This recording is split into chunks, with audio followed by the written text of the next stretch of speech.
بسم اللہ الرحمن الرحیم۔ حدیث نمبر 18 بخاری شریف۔ عبادہ بن صامت رضی اللہ تعالیٰ عنہ جو بدر کی لڑائی میں شریک تھے اور لیلۃ العقبہ 12 نقیبوں میں سے تھے، فرماتے ہیں کہ رسول اللہ صلی اللہ علیہ وسلم نے اس وقت جب آپ کے گرد صحابہ کی ایک جماعت بیٹھی ہوئی تھی، فرمایا کہ مجھ سے بیعت کرو اس بات پر کہ اللہ کے ساتھ کسی کو شریک نہ کرو گے، چوری نہ کرو گے، زنا نہ کرو گے، اپنی اولاد کو قتل نہ کرو گے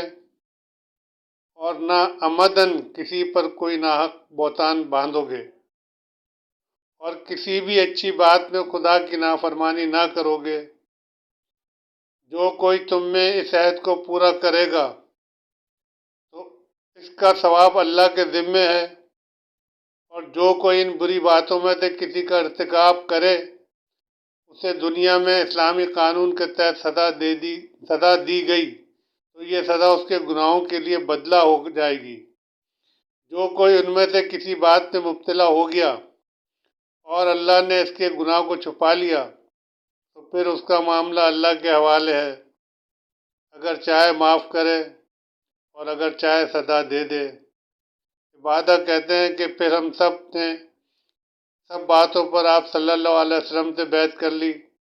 اللہ تعالیٰ